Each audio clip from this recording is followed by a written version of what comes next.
government taxes it again to get it back. And then has to set up a whole division to process all of the paperwork to ensure that all of that taxing is happening. Okay, welcome to our special work meeting tonight. We're just gonna jump right in, because we're gonna be done by 6:30. 6:30? That's the goal. Okay. So, is that you? Nathan, you're in? Yeah, we'll wait if John will pull that up there. That's very optimistic, Senator. I'm gonna pull up my agenda here, sorry.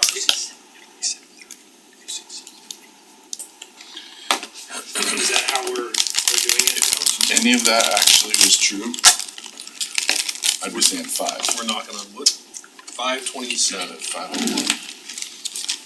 That's how Those were a good pair of jeans. Pull up the staff report. do like the 501s, yeah.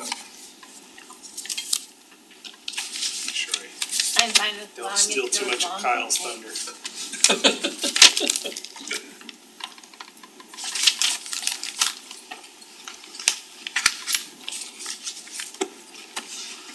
Alright.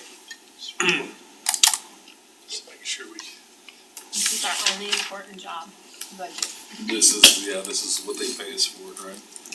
Make sure we're spending the money properly. That and everything the legislature does to you. Check your residence from yourselves. Alright, so we have kind of a plan for tonight. Again, the idea is not for you to solve everything or to prioritize everything or to get that. We want to walk through kind of how we're using the strategic plan, kind of how it sits over. Kyle's gonna talk about the base budget and some of those economic factors that we're looking at, some of the assumptions we've made. Talk about the capital improvement plan and those requests, get some direction from you. There's like 108, we do not expect you tonight to rank them. We're looking for some direction on how we do it and kind of a holistic discussion about reimbursements, MDAs, agreements we have made with loan sharks, it feels like, other things like that we're trying to get ourselves out from under, and then a roadmap. So at some point we could get a new clicker that doesn't have the advance button worn out. But not with this budget, Not we with will this keep this for now. I can get something and draw on this that'll work. 2028. Yeah, maybe in 28. So in this strategic plan that you adopted, we had these 3 higher level areas. We develop and maintain strong essential services, quality of life, and public engagement. Now, as we've looked at that, there's all these things we put underneath, but these are the high overarching ones. So examples, under that essential services, we got really smart. We put ES in front of that goal, so we knew it was essential services. If anybody wonders why it's ES, because it made sense to me.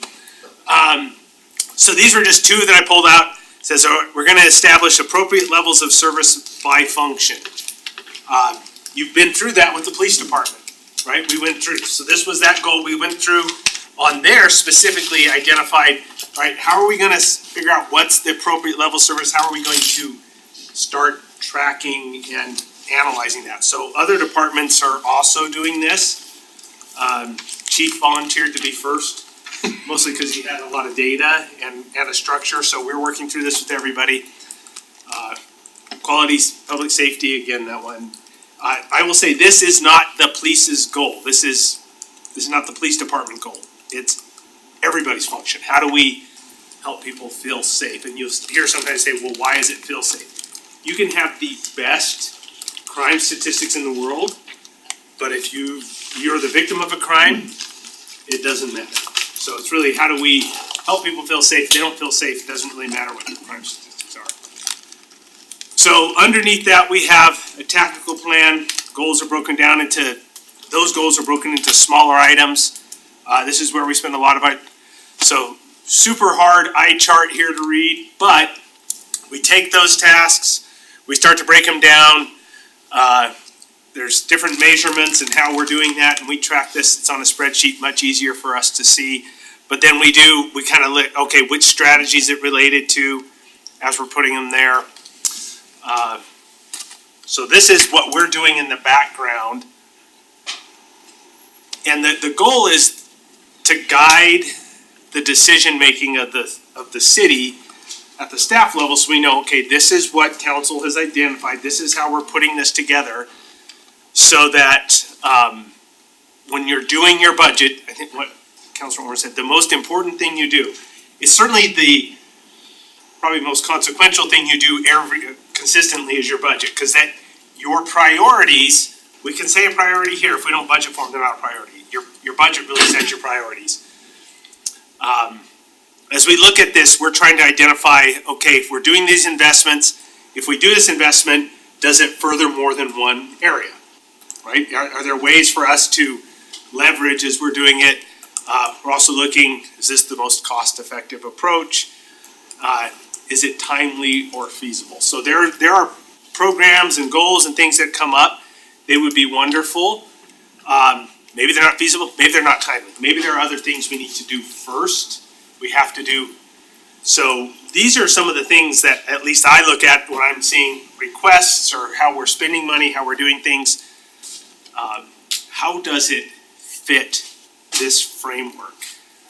And I think that might be it. And now, so that framework overlies. Now, Kyle is going to, we're going to start with the base, kind of talk about the base case, work through it, and we'll go. We're going to try and keep it moving along so that we don't fall down, but we'll get to a spot where we're looking for your direction.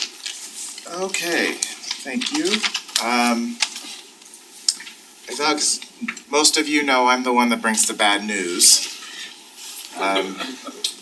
Luckily, when I walk through the halls in City Hall, people don't start running the other way when they see me. It hasn't gotten to that point yet. But I first just wanted to take a couple minutes and just go over what we've actually accomplished, both as staff and as you as council, since you've adopted a lot of these ideas and have supported me in getting these through. And as we've known with the first couple budget amendments I did when I first started, it was a pretty rough time and you were going through hundreds of line items of changes. So I definitely have to congratulate you for that and sticking with it and being supportive of the changes. One of the biggest ones is we have separated out one-time development fees and their expenses from the rest of the budget. So this is a huge thing, especially for a fast-growing city that relied on development revenue for a long time. This is a monumental accomplishment. A lot of cities aren't doing it right now. They're still combining it in the general fund, and then at the end of the year, they're scrambling to find out how much of the development-related revenue they have left to restrict it. While this police standing on its own, what I mean by that, it is not really nothing the council ever did. It was things that finance was doing in terms of what they were combining and what they weren't combining. I know council had given clear direction when HPD was formed. It needs to stand on its own. We actually got the finance to finally match your direction you had given when HPD had been formed. So realistic revenue expectations. This, especially when I first started, I was seeing we were budgeting 15, 16, 17% increases in sales tax.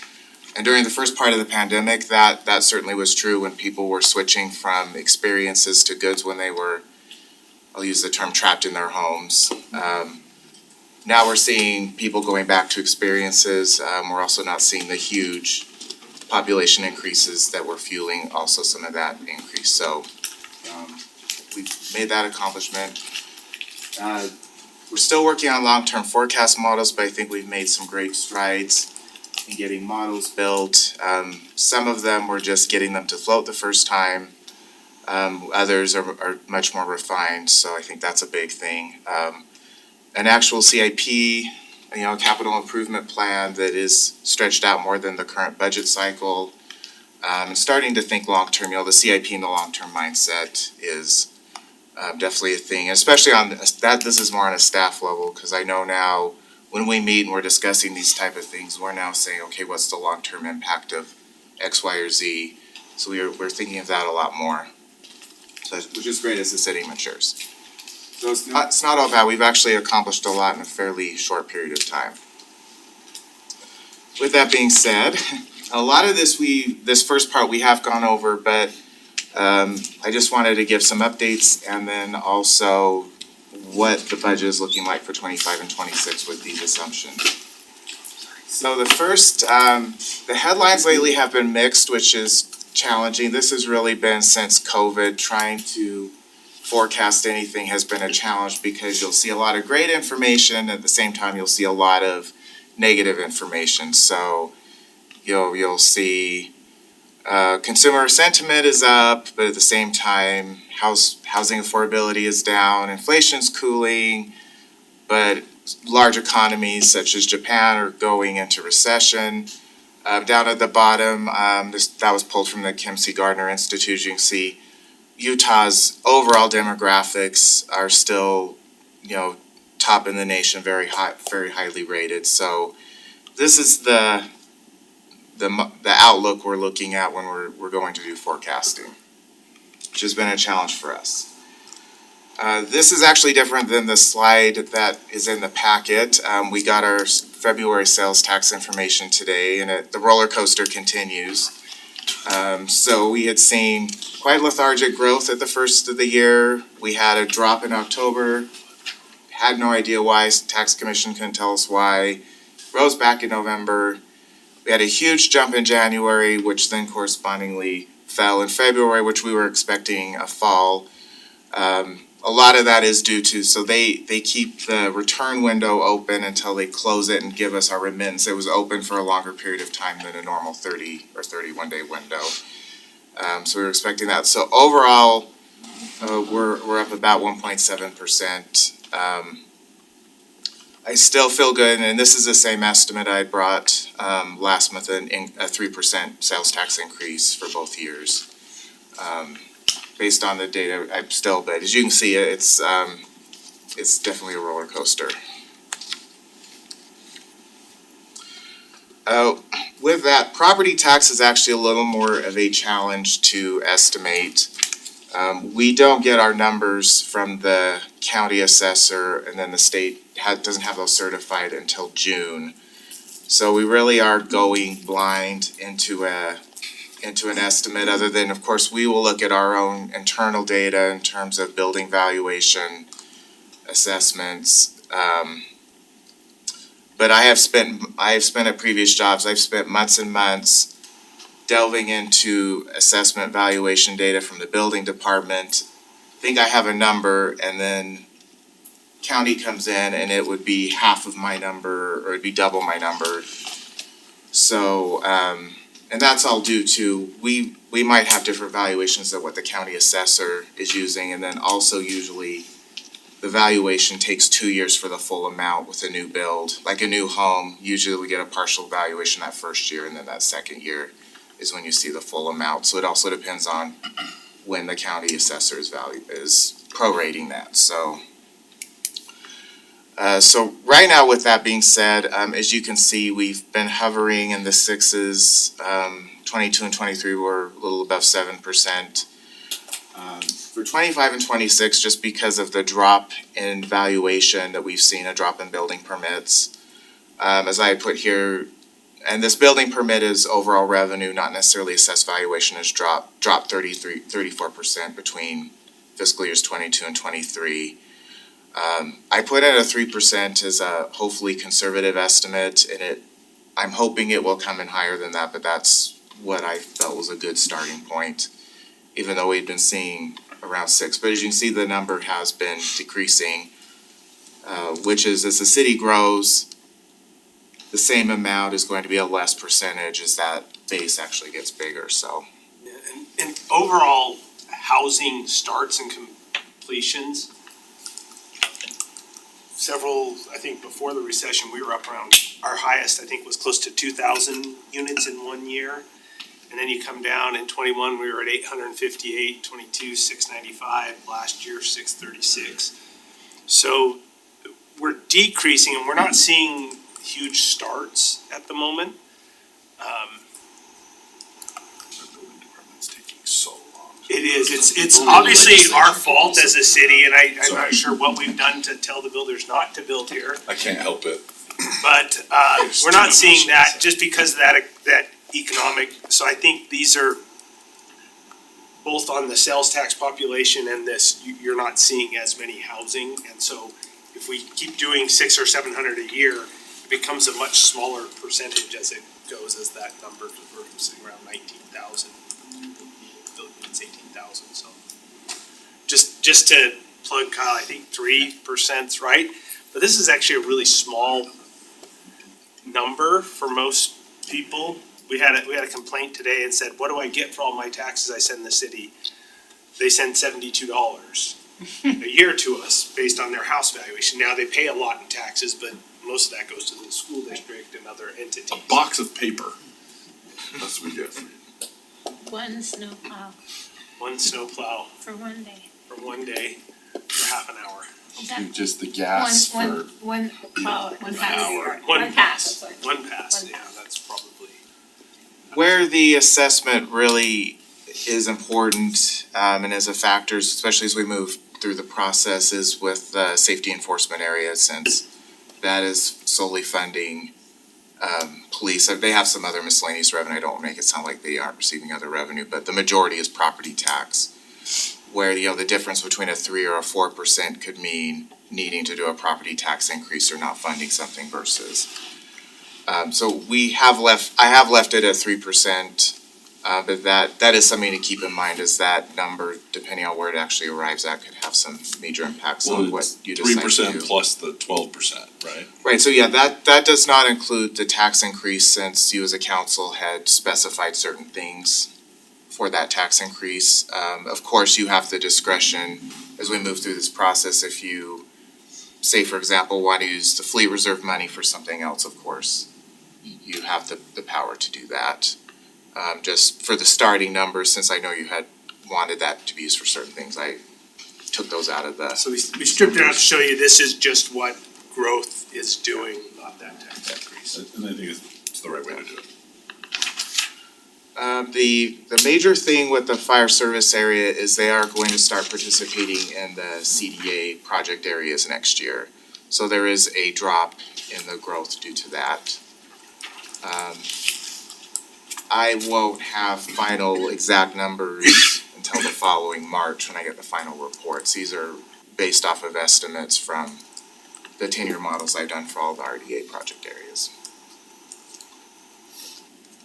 So with that, as Nathan had previously mentioned, I initially created what I'm calling a base budget, and what I mean by that is it's basically the same revenue and expenses as the prior year.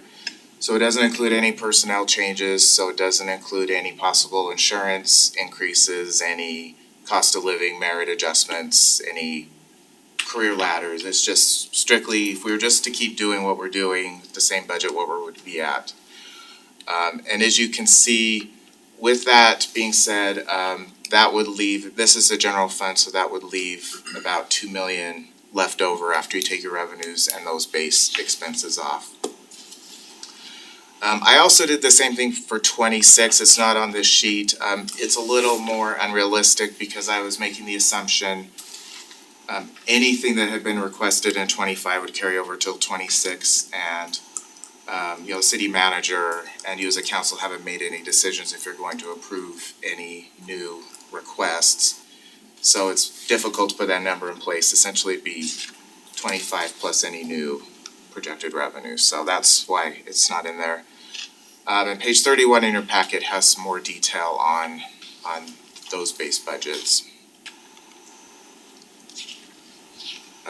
With that being said, now that we've got the base, next is what we're forecasting and what I'm calling new money. So this is additional revenue we're expecting to receive in the general fund. So as you can see, it's about 240,000 in sales tax. That's our largest revenue item in the general fund. Property tax is a small amount. Other taxes, largely energy tax, with some of the increases the utility companies have made in the past couple years. as an aside, I had my largest gas bill last month than I'd ever had. So the rate increases are bad for the consumer, but we do see, that percentage of franchise tax come in. Did you contact the city about that? I did not. I did rant and rave and did go turn the thermostat down, but. Right. And then a small increase in Class C. This one is also another interesting one because there were legislative changes to the formula to Class C last year. So this is an estimate on what those changes will do for us. Trevor, our management analyst, is probably the only one that understands the Class C formula because it is quite complicated. And then so that leads to about $330,000 of new money. As an aside down here, we have collected all of the requests that the departments have submitted, so that was what they were doing November and December last year. They did know going in that it would be a lean budget year, but I did tell them, put in what you realistically need to operate your department.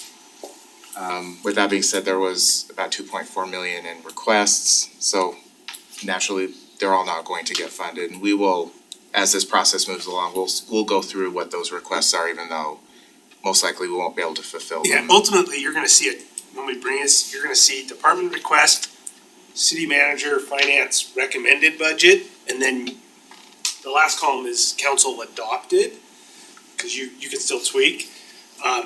So we're not gonna expect you to go through and say, do this, we're gonna make a recommendation to you that balances it, but you will have all that data, so if you want to, you say, you misread our priority here, we want this over that, you'll still have that, but we'll try and give you all that data. That's not necessarily here. No. I would say this was a lot of, there were quite a few people in this, I think you're gonna cover that, I don't wanna steal. Yeah, at least the numbers, streets and parks in particular had they were the largest in terms of budget requests. One thing we'll do in the work sessions between now and the tentative is we'll walk through some of these major asks, so at least you're aware of what these asks are, even if the possibility of funding them aren't likely. And then in 26, as you can see, we had about 580,000 of new money and then 1.6 million in requests, so. Kyle, on that 24 or 25, the 71 on the other line? Yeah. Where's that? So that is largely miscellaneous revenue and interest income. So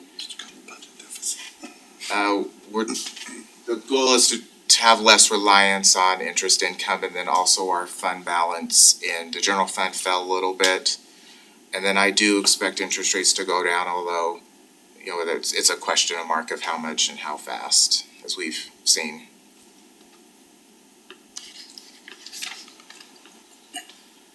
One thing I did just want to bring up now, and this is more of a back of your mind thing, especially with the streets department asking for quite a bit more revenue, and I know it is a major council priority. So what I did was I took a look at what restricted revenues we get. This is, mainly from the states. We get Class C road money, and then we also have a quarter-cent transportation sales tax. So that generates about 3.2 million.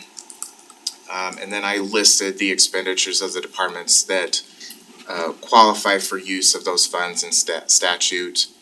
So right now with this base budget we were talking about, these restricted revenues cover about 71% of the total cost of running those departments, which means the other, 30% is being covered by general fund.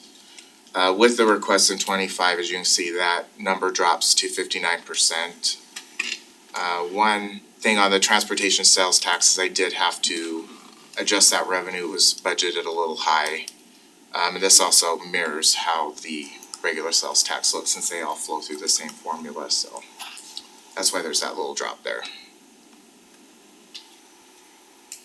Then in police, as you can see, roughly the revenue being projected, and this is once again without the tax increase that you've approved. So essentially, the police department is breaking even. I know it shows about a $25,000 deficit, but really, essentially, the police department's breaking even. with the base budget, so that doesn't include any increase or step costs. And this is just the police, this isn't code, animal services, emergency management, none of that stuff.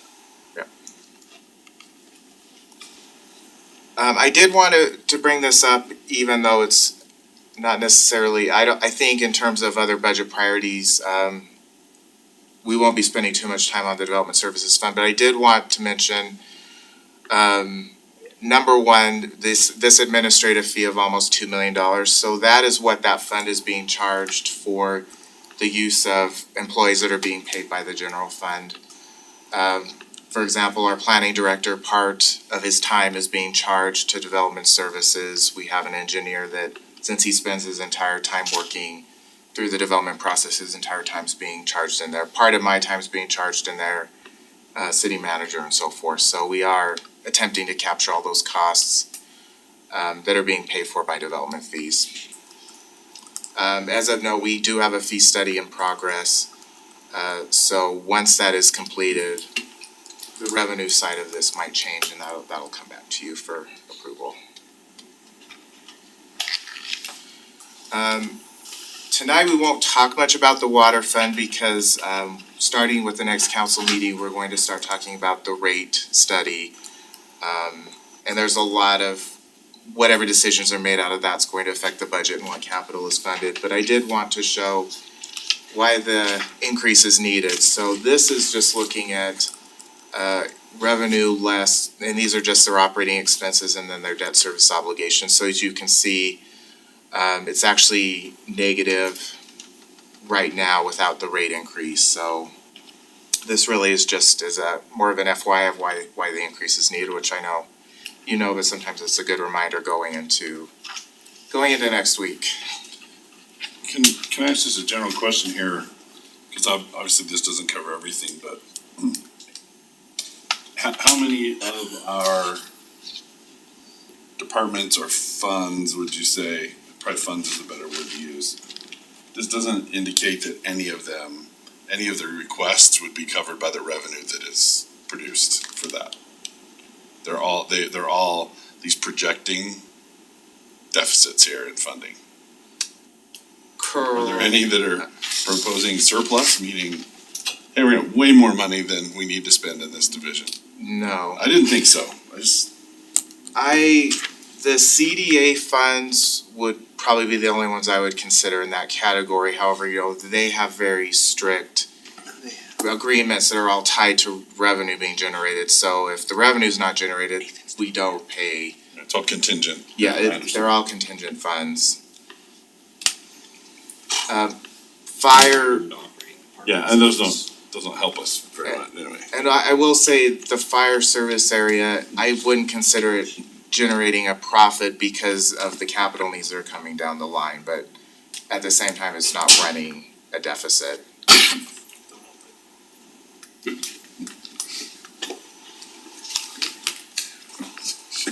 I told you the rainstorm has started. Just dragging her cooler in.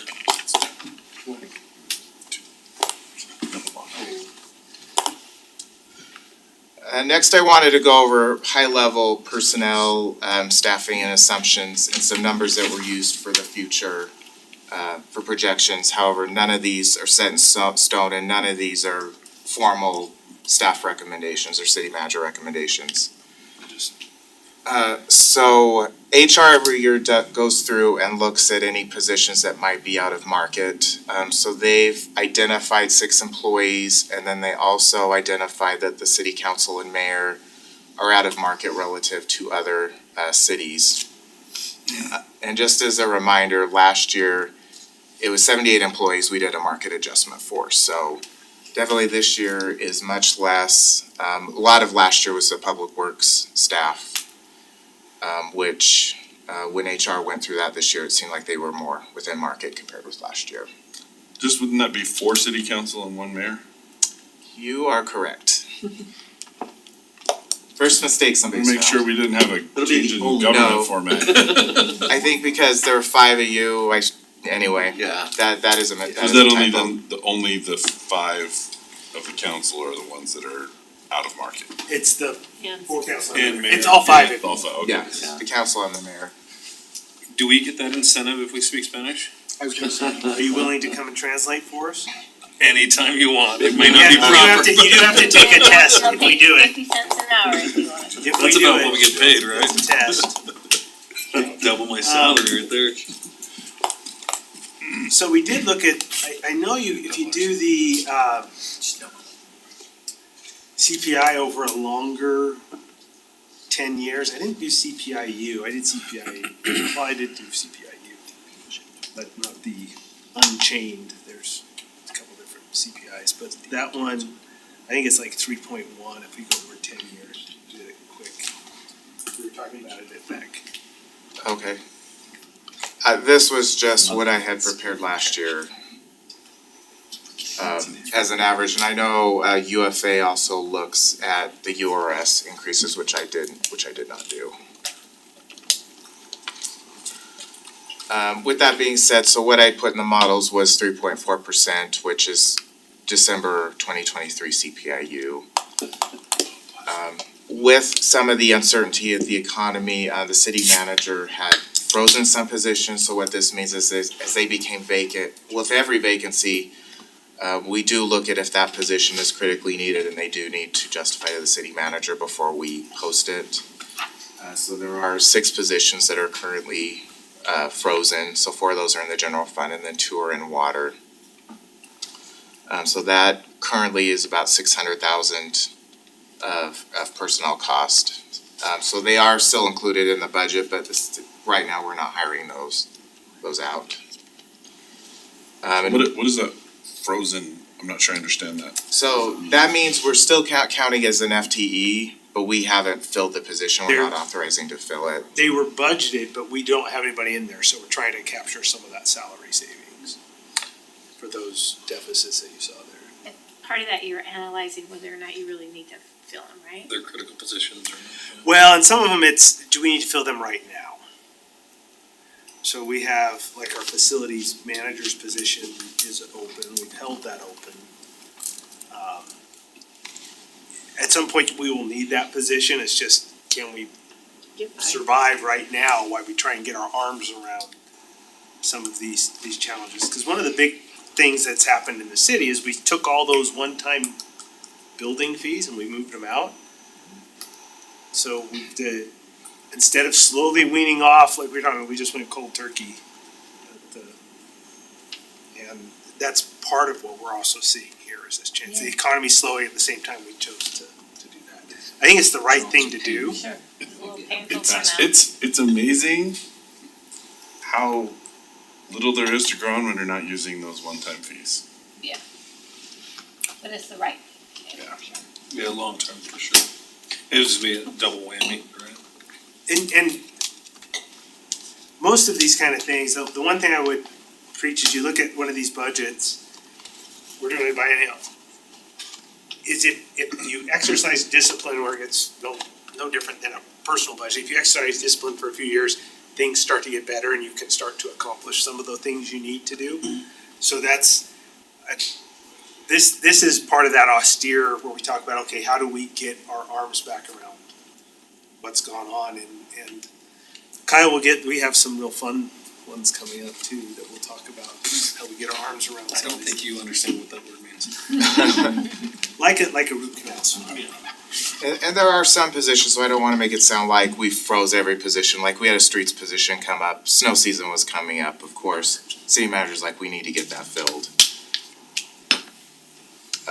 Right now, I have put in a 5% insurance increase, we haven't gotten our numbers back from the broker, however, our utilization has been significantly less than the prior year, so. We're hoping that's good. Yeah. Who knows, is listening to the UFA discussions, the insurance companies can come back with crazy numbers anyway. I did want to just really quickly go over, so there's some good and some not so great news with our retirement contributions we need to make. So a number of the funds are nearing and this is up for discussion, but they're nearing closer to being fully funded. So tier one, for example, some of the tier two, which are actually paying into tier one, paying off some of the debts of tier one when it was restructured.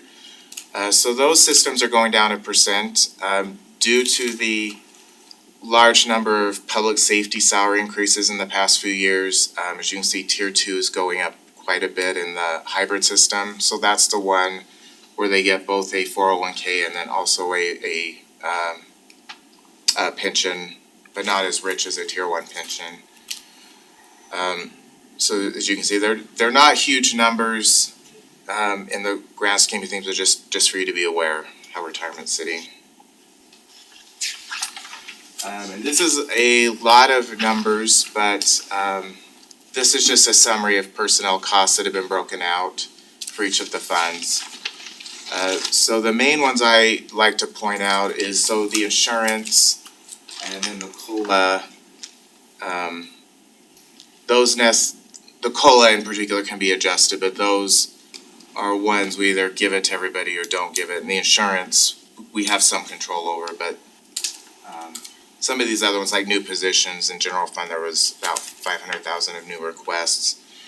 The city manager, while he's not made any decisions on the budget, he's already said none of those positions are going to be in his recommended budget. But I do put the numbers here. As you can see, if everything was funded, that would be about $1 million increase in the general fund for payroll. And then the new positions that were requested were a total of 6.3 FTEs. The 0.3 comes from the Parks Department was requesting some seasonal help. And just to be clear, Kyle, this does include those 6 frozen. Right, so those are still in the budget. So they're in the base wages and salaries, we're just showing them down below, so. They're not in the new positions request. Right.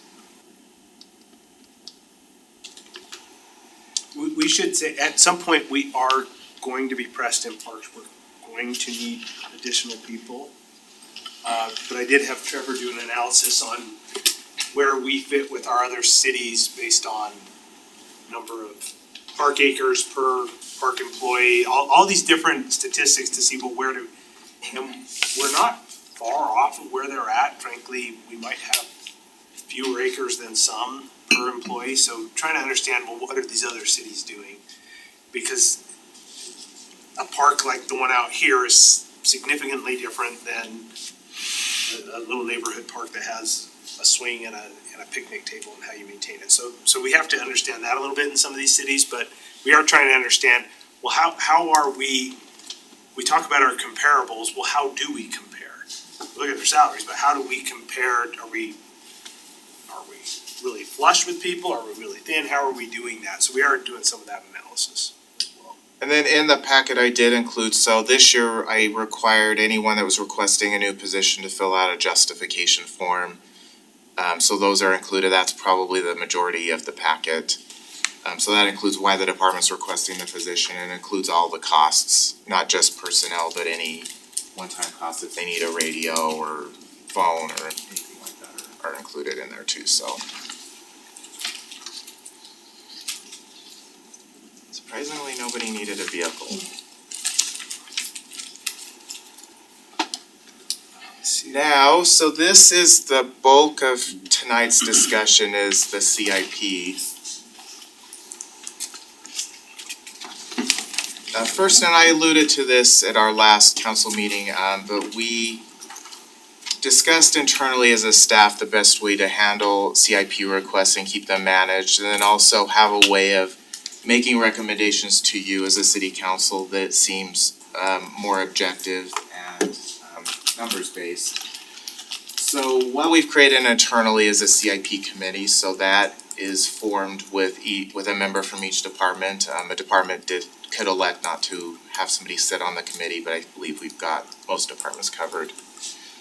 I am the one chairing that by probably process of elimination, but it's somewhat good to have somebody that's a little bit removed from the CIP process, since I don't necessarily work with these projects day to day. overseeing it. So what this committee will do is we will develop policies and procedures on how projects can be submitted, and then we will also go through a ranking system, which I'll go to next. During a normal year, what we will do is we will send a list of proposed capital projects to the city manager, and then the city manager from there will decide what gets presented to you and what gets put into the budget. We have a two-step rating process, and then if you're interested on our committee bylaws, page 85, so it's that last tab in the packet, has all the CIP information in it. So right now we have a two-step rating system. So the first step is first step of ranking. So top of the list are going to be if we have any pre-existing agreements.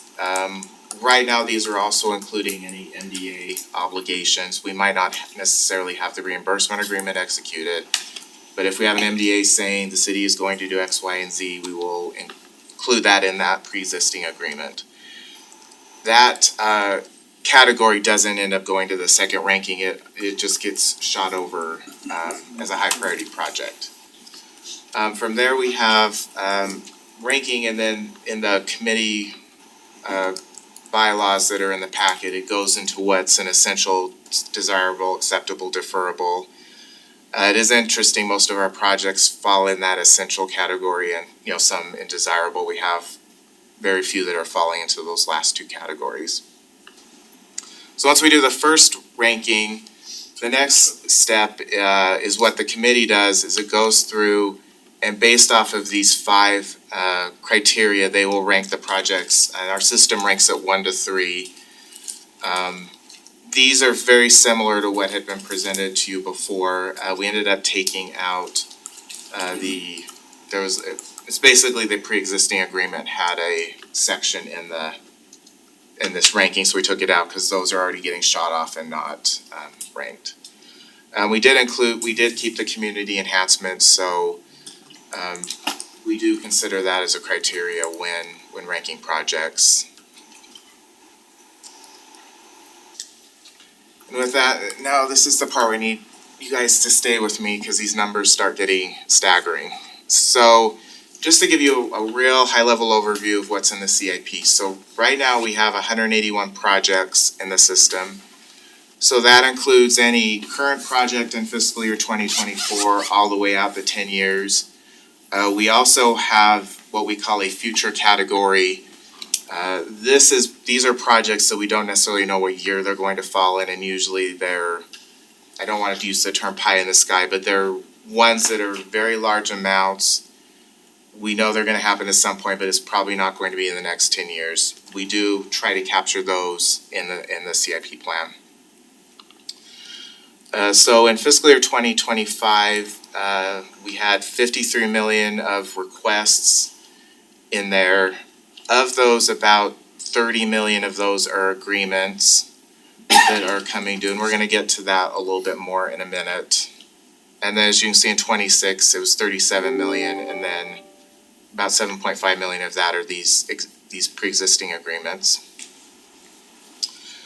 As Nathan had mentioned in the strategic plan, we ranked all of the CIP requests by those strategic priorities, and we kept it simple to start because the CIP committee had to go through all 181 projects and rank them. As you can see, the majority of them, 46 million, are in essential services, 7.3 million of quality of life. So the quality of life ones are a lot of the park projects.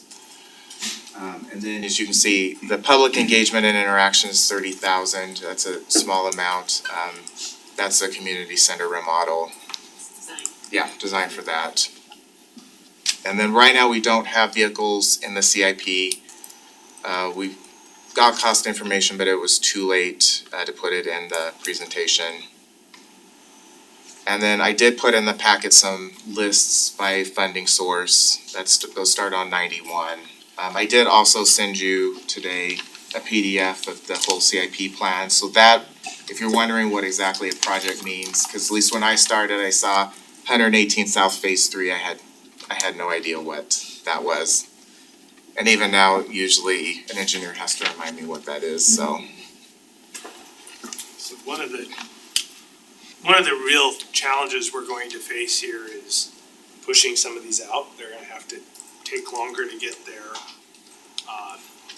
And being realistic in what we're doing, I think, we have agreed to a lot of things, to pay for a lot of things in this city. Some of it with impact fees, some with By we, general you mean fund. none of us at this table. The city's we. Okay, just want to, Which was, I think it's and important this to was clarify. earlier, cause I, when they agreed to it, the agreement was we'll deal with it later. We're gonna get t-shirts that say now is later, but we can't. It is just now is later. We are living in later, and, how do we get our arms around this, and I think you had another slide. Yeah, I we're, wanna jump your, it's actually, just daunting looking at, and this is just 25, and we're looking at these agreements, some of them we don't know when they're going to hit.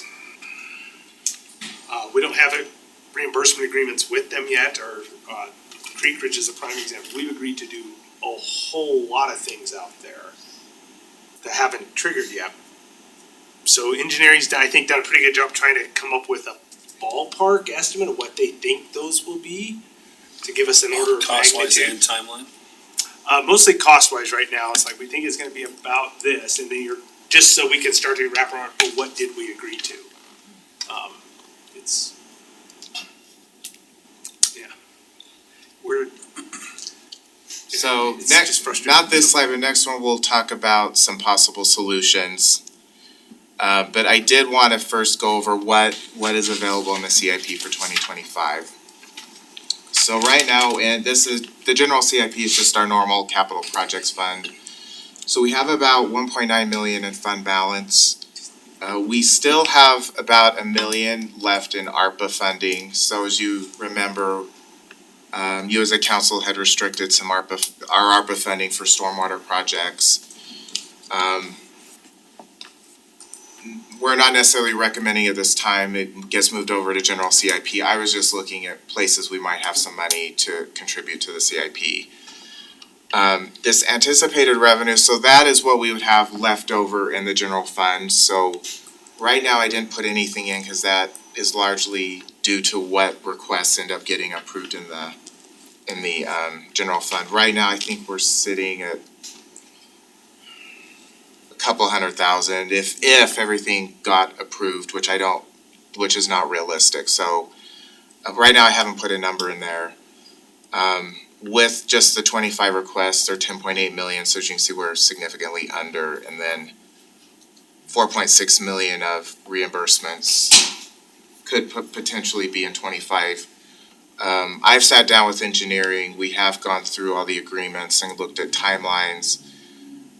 While there's still fine tuning to be done, but overall, they're in the ballpark of the year they might actually happen. And I've got another slide on that, so, we've got 3 million in revenue to pay 4.5 million of obligations, yes, not including any other projects we might Yeah, have. yes. like Just in year 2020. this Yeah. 15 million, if you look at the request, right? And So we do have some We're in a good potential spot. solutions. We're in good position. Do we have those? And I will say, I'm gonna be the Debbie Downer, so Parks Impact actually looks overall good compared with the other ones, however, if you look out at some of the requests that are coming, it's in the same boat but later, so. Yeah, we went through and did, Actually, I'll come back to you're gonna do that one? Okay. Say, some of those numbers you see are Trevor here, he's done some analysis for us. I'll come back to that one, so. Trevor's really bringing it back. Trevor, why? Trevor's just calculating Doom and gloom. what the reality, what later looks like.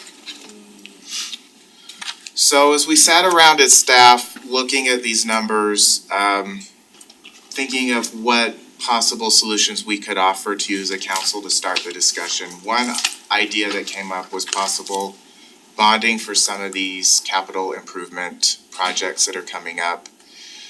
So what I did was I looked at our CIP, I looked at any reimbursement that was coming up that wasn't tied to impact fee repayment. What I mean by that is we have some agreements which are great that says we will only pay you back if we receive that impact fee coming in. So if a house is built, we will send you the impact fee payment for that.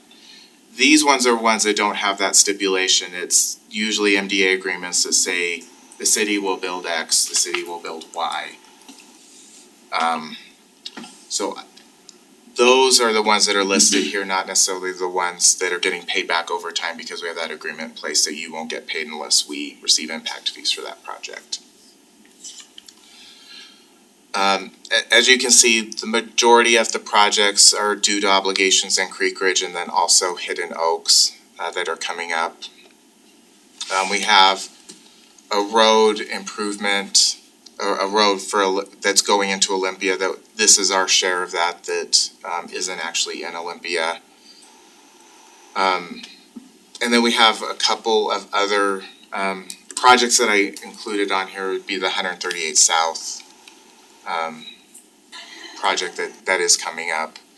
Some of this we are expecting to receive impact fees like we've received impact fees from the school district that will help cover some of this cost. However, I did put those on there just as a discussion item. In the packet on 88, it's got the rest of the table that shows some of the, so I did put a description of the project, and then if I knew of the obligation, like there's, in Creek Ridge, for example, there are some obligations that came due when we hit 450 housing units. And we, looking at Blake just to make sure we have hit that, so these obligations will be coming due pretty soon on some of them. Do we stop checks? We still have checks on the checkbook, and you can write them. Good. Yeah, that's always be interesting. They got the Mickey Mouse logo. Nice. And I just had a quick meeting with our financial advisor this morning, cause I've never done a bond like this before. Usually, you know what your project is in the first place, you start planning. There's also phasing, there could be some interesting phasing issues with these. All of these projects are eligible to be covered with a bond. The only time it becomes an issue is if we were to reimburse a developer or somebody and then wanted to put that into the bond. We aren't able to do that without first passing a resolution saying we're gonna reimburse ourselves. So these all do qualify. I did talk to Jonathan Ward this morning, so.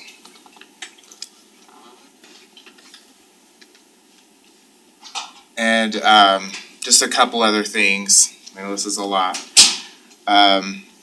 So right now, interest rates are around 3.5%, 4%. I did a model with 4%, so it'd be about a $2 million bond payment a year, if we went with 15 years. One thing the city manager and I talked about was trying to keep this bond length, if we were to go this route, try to keep the bond as short as possible, since we just basically wanna get this paid off, and there's other obligations and other things, you want to do down the road, so this wouldn't be something we wanna do a 20 or 30 year on if we could.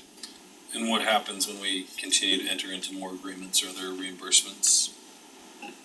Do we have a better formula now? We're not entering into some of these open-ended agreements that are from, years past. We still have some others that are fairly open-ended, but they're not necessarily hitting in these years. I think the Rosecrest one, that's part of that PID discussion, and they've gotta figure that out. And I will say, We've been adding language that says, subject to revenue generated from a project, right? Like, we're not And gonna. those are agree to what the more backstop it recent with ones general- have yeah. been doing, like the more recent ones. Like all of these, maybe with the exception of Olympia, these were all old MDA agreements, they aren't more recent ones, so. Nathan did say there are a couple that will need to come with Creek Ridge because there are obligations that are in the NDA that we'll need to cover for projects that haven't been built yet. So, 6400 West. Part of 6400 West and some other things, and in that, interesting, in that MDA, it spells out if we pay it over time, what interest is, it's like 10 or 12% interest, Is it it's like eight? Yeah. 8%, high enough. It could start after 10 days. So it's, again, our recommendation, we'll probably put this together, would be, if you bond it, we can lower our payment, we can figure out what it is, then it's something we can just start budgeting to get out from under these. They're not,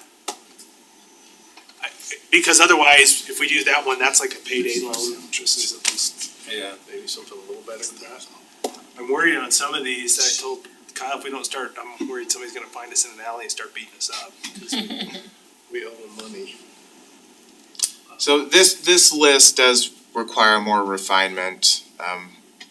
Engineering and I have already talked that we'll need to go through this, and we'll also, to help our financial advisor look at phasing and when these realistically would occur, so So- we know how to structure a. Yeah, so this would be a good opportunity, is this something council is interested in us exploring a little bit further to try and get our staff, we feel it's just a way to get out from under some of these immediately, pay it over time. What's our other choice? What we Default? have always done in the past, which is we fund one and we just keep pushing them down until somebody finds us in the alley. We could, So hope, that's a good strategy. it's worked for the city for quite some time, it seems like. But it's now later, so this is one I think we should do. The difference is what you had mentioned earlier, right? An increase in revenue versus a decrease.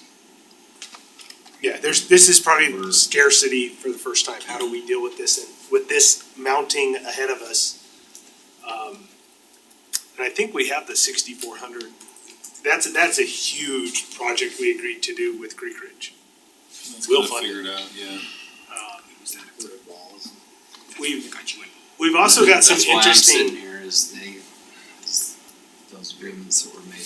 I don't know if you wanna show the, so we'll continue to explore this, if it didn't make sense, we 8 wouldn't do years it. later. Here's an interesting This was. analysis that I asked Trevor to do. We looked at our impact fees. And based on the discussion about PIDs, we took those out, what do we realistically think is going to come to the city? Now, we think these are orders of magnitude, but if you look at park impact, in the 10-year plan, we're saying $28 million, these will all be eligible for park impact fee. We think we're going to bring in 18 million. Of that 18 million, 8 million or so is already obligated, or maybe 6.5. We already encumbered it through MDAs a while back. So we're kind of, that 8 million is also in the 27, so we're short 9.6 million. Just to keep that in, police impact, that's kind of that challenge, fire, the same thing. Road impact seems to be a little bit better, but we have, a lot of our future development may end up in PIDs, which means that goes away. Right, you're starting to, and I can't remember, did we include Wasatch in this, are they paying in this model? They're doing PIDs in Wasatch. I know, I just can't Okay, remember if the yeah. 105, if we took them out. That's why those MBAs are so important. So Still, the real, you do this and still get stuck. Have we captured all the possible projects in these bonding scenarios that we know of, or? There's more projects. And we have to be able to do them within a certain amount of time, there has to be some realistic. And this was strictly Expectations. just looking at reimbursement agreements. Engineering had actually brought up a few others that I had taken out because either we knew we were going to get a large impact fee payment, like the school district Axia, those are two good examples. Some others were ones where we're just paying them back over time. So yeah, the list definitely needs to be more So- refined. I also think this is a little bit in a vacuum, I think I'd like to understand other bond obligations that we currently have. When they're retiring, if we could potentially refinance some of those or do something like that. Yeah, that's. See, all those alternatives would be important. Yeah, I think that for anything, especially because we're talking about a bond that's gonna be paid by multiple revenue sources, it's understanding all those, it's not a simple, hey, this is an easy solution. It's a solution, but it's gonna take a little bit of, well, a lot of work on the backside to say, here's how It it is puts together. different to say, some people in the alley than large institutions that know how to extract it. Well, some of them. Well, we also it's might have service. other bargaining chips with other developments of the same developer to offset stuff on certain agreements, but it's tough. But yes, look at all options. Answer the question. There's no harm in running it out. My grandma used to say, 4% 's a lot better rather than owe it to 12. you than cheat you out of it.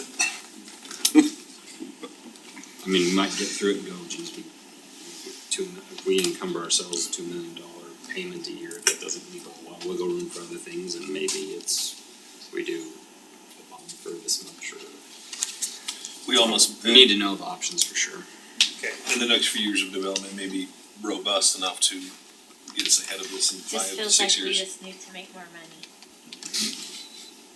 Oh, you just raise taxes. Well, we can't raise tax, if we raise You can't taxes, raise taxes 100% enough, would yeah. only be $1 million, so we So we need about like a, what, 900,000% percent tax. Yeah, so, increase I mean, would help? But if something we like that. can get our commercial stuff going, Yeah, our that tax is- base. Yeah, I mean, there are some positive things in the future we can see coming. It's getting there, but I will None say of that those none of things- those are a silver bullet that will ever fix all money. right, We just did a, So, I mean, $1 million in sales generates $5,000 in tax revenue to the city. so So, I mean. It helps, but it's. So I we mean, looked geez at Louise. we just had a new study, Zions just did some analysis and said leakage in the city, so sales tax that is leaving your city and going someplace else. It's $3.9 million in taxes, not sales, but taxes you would get in your 0.5%. It's a lot of money. One, you're never going to capture all that, but even if you did, if we said, okay, we put 3.9 million, it doesn't mean you're completely flush and can do everything forever. I think that's the mindset we have to get out of, that somehow some development's all of a sudden gonna solve all our problems. We have to have a plan, we have to stick to the plan, we have to work through the plan, and we just have to be realistic when we look at some of these ideas and say, great, maybe if we can do it, we can leverage if there's other money, It's but. just, I think it's just important, look. I'd be surprised if 5 residents of the city actually look at this video of this, recording of this meeting. I would be really impressed if it was 5. But just for posterity's sake, I think it's important to understand there's this misnomer that suddenly, the reason why we're having budgetary problems is because the city prioritized residential building over commercial building 15 years ago. No, I mean, we could add tons and tons of commercial and generate $1 million a year in sales tax revenue. That doesn't fix, my 25, suggestion- $30 million budget deficit. My It's a lot suggestion of this. wasn't not just commercial, I just said we need to get more money. And I don't disagree that we need to watch our spending, but I think we're working hard on that. But it would be nice if there was some other funding, like transportation funding and things like that, we have to continue. We got really loud when we had our Southwest Mayor's Caucus, and we got really loud and we got big chunks of funding there.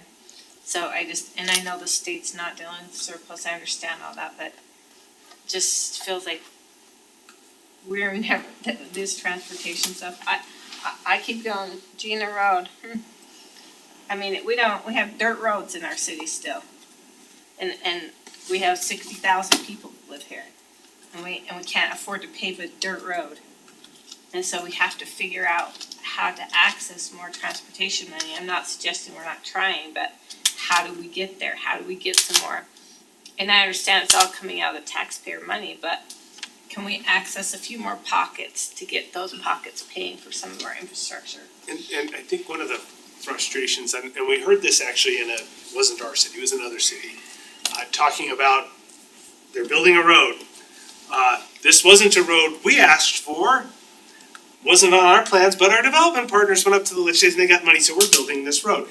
there is some of that where development is pushing Yeah. and making budgetary decisions for cities and taking things out of what I would say a normal growth or a rational pattern.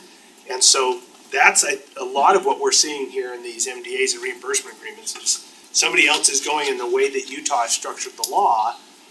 Growth pays for growth, except it never actually does. It pays for what they say is their part, and since everybody else can use this road, then you city, you taxpayers get to pay for it. So Yeah. there's some real frustration. We're doing some of this analysis, and I think as Counselor Shields says, most people aren't paying attention. It's not that, hey, nobody thought about this.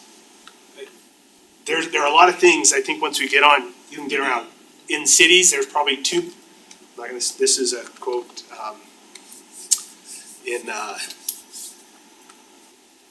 was it the, oh, I just lost the quote, but essentially it's, to man there are two measures of money, no money and not enough money. It's not my quote. It's a great quote from The Winter of Our Discontent. I can't remember the author, but it's a great quote because that's really in life, no money, not enough money. We are in the not enough money, sometimes bordering on no money, but I think as we get there, this will fix. What I would really love to be able to do, and I think we can, is when we looked at, well, how much goes towards capital? Right now, it's, well, what's left in the general fund? Eventually, it's, this is what we budget to fix our capital every year. And if there's extra, then we can plus up and add some projects moving forward. But we anticipate spending a certain amount every year for our infrastructure. Because infrastructure is like a bank account. You're putting money in or you're withdrawing from it. And we see that with water, right? We were betting in our last rate study that growth was always gonna be paying for this capital. But our staff is spending a lot of time in subdivisions that frankly are not that old when it comes to underground utilities, fixing leaks. This new rate study has to account that our infrastructure is starting to age. It's a lot of plastic.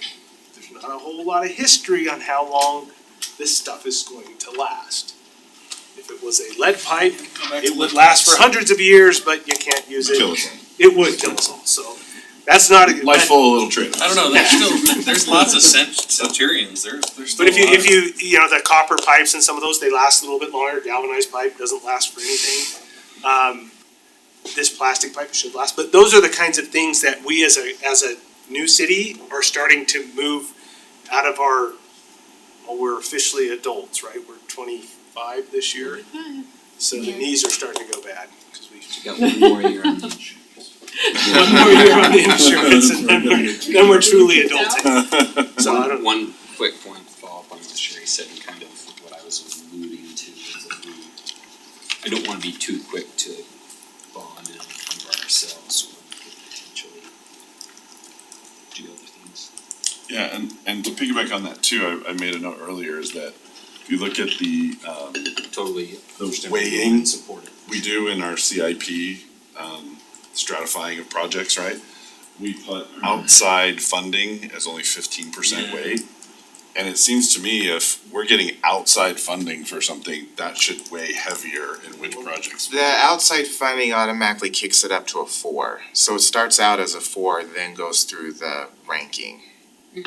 So it We have it is the first getting a step. credit, So that- yeah, it's getting. And then that stratifies the 4s. Okay, that makes Okay. sense. Okay, thank you. I'd noted Yeah. the same. And if you remember, when we were coming back with the priorities for legislative requests this year, one of them was, we recommended 7300 yes, because that teamed up a developer that was working with the legislature and a project we had an obligation for.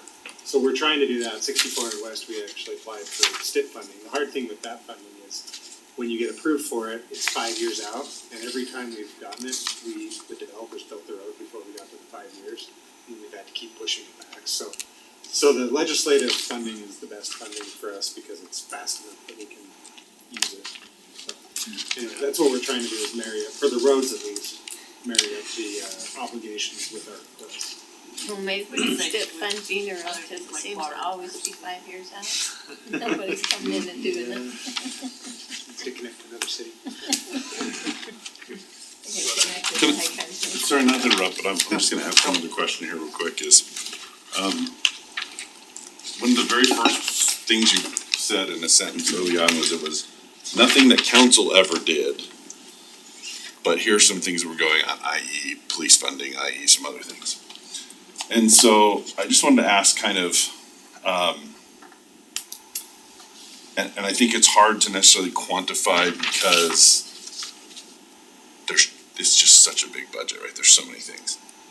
But, are you comfortable that the recommended budget that's going to come is largely reflective of what the council's, general sentiments are, what our even specific guidance has been on certain things, or are there just things that are just still happening that we're not really having input on? Does that make sense? Yeah, I would just say, I would say It's the there's wheels some of things government that that just keep moving, right? right, there's some things that are on there, you're looking at, okay, we have to do certain things with stormwater, and so there's a government much higher than us is telling us you shall do it this way. Right. So there's some of that, the unfunded mandates from the Are state. there any big surprises? Well, when we bring it to you, Well, we're for gonna give you the example- column and we're gonna say, here's what we're recommending. And I would say the only reason it would be a surprise is cause we didn't think it was a surprise and you think it is a surprise, so it's not Well, like, intentional. let me give you an Yeah. example, like, just in the past several months, we recognized this waiving of over $6 million in impact fees for the school district. Nothing that the council ever did necessarily or consciously were aware of making that decision, but $6 million in fees were waived, right? The funding of so much of the police budget out I of general. think some of funding, that, those kinds to be fair, some of that 6 million was actually either the council or the mayor or some. The one thing that we used to do earlier, and I say we being, I don't think anybody was here at that table. They would do these deals and talk about them and shake hands, and if we were lucky, they got written on a napkin. But a lot of them were like, well, we were promised this, and I don't have any way to check that. It didn't happen, so I'm assuming there was some sort of agreement, because we didn't do it. So I don't know if it was all staff. There are some certainly where I believe staff did not understand state law at the time and decided they could not charge a school district because they misread the statute that says school districts can't charge impact fees. It's not that we can't charge them impact fees, they cannot charge impact fees. Districts were prohibited. So they can't go to Edge and say, hey, you're building homes, you gotta pay an impact fee for schools. I think there was a misunderstanding at some point that, and maybe tied with some of these other deals that just got perpetuated forward. It's like, oh, well, we can't do that. And you're like, why are we doing that? And hopefully we will never find ourselves quite in that situation again. So with the, I don't know, what did they come up with that name for the school? The Flex School is what we'll call it, Arnold Schwarzenegger School. That, Wow. hey, you know, he was an interesting governor. We got the, we Wow, got, really? sorry, it's already late, I'm tired. We got Call it the impact goals. fees from them, we charged them. Now, they have an obligation for the road, we'll use those impact fees to pay for their portion, which is what we would do with the developer. So your point, there may be some as we go through this, where we're gonna make a recommendation that if council says, no, that's not the way we would look at it, that's okay. That's why we're trying to break it out into columns for you. You can see what was requested. And you can look at it and say, yeah. It's not a let's perfect do that. science I mean, these numbers back here get crazy, right? I mean, they're miles and miles and miles of numbers and spreadsheets and subcategories and all these different things.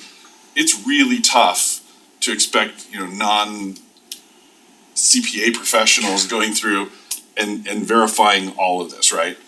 But just in a general sense, now that we're establishing a strategic plan, we've, articulated some priorities, I'd like to at least see that that's shaping budgetary decisions rather than the cogs in the machine are just still pushing things forward and we're not consciously being aware of those. So we are trying to do that. I think there are some things you'll find, we're looking at these bills coming down from the state and thinking, okay, they're gonna force us to do something. So I maybe have a strategy, it's like, you know, at gunpoint or something. I mean, we're being forced on some things. It's not necessarily our choice. So The one thing we're gonna try and do is, cause what's frustrating to me is getting the budget, cause I got the budget the same time you guys did last time, which was the night before, or the night of, and I'm like, well, wait a second, there were some corrections I had asked to be made, but I didn't have time to go through and look at it. Trying to give them to you earlier, but with that column, and again, we'll probably do another presentation and call out big things or things that this is what we're proposing. If we do a bond, we'll call it, this is what the bond is, here are the projects in it, here are the ones that are not. Maybe because we're gonna try and get some other funding, or maybe we propose the bond is actually gonna be in 26 and not in 25, so it gives us some time to work through some things. But we'll try and do all that in your presentation. Not the night you have to make a decision.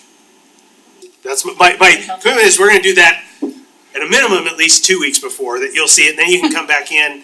The advantage, and Kyle's actually gonna be taking you through some of these budgets, and if you see something and you say, well, wait a second, that's an opportunity for us to say, okay, we'll make a note so that we know that the sense of council is, that's super important, or that can just disappear.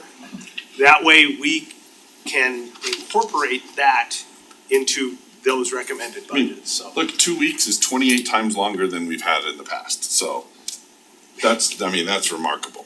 So we'll work through it. There's a lot. Over time, these 14 budgets times. will get better. So what, if I I was may, trying to figure that math out too, I was like, I think that's a little off. No, we get it, 12 hours before a meeting. Alright. so I'll just put my spin on what 2 Steve weeks said. is 28. It's what we've tasked you to do. As much as Trust me, I'm I, professional. I'll hold my hand up and say, as much as I lose my mind after, right? When they come up, it's what we've asked you to do, is find those things and tell us, let's find a way to do it. If there's any way possible to give us a little lead time to wrap our heads around it rather than, so guys, what do you wanna do about this? Well, and Great. I think that's what our hope tonight is not, we don't expect you to go through this list and say, well, this one should be first, let's make this one second, and do.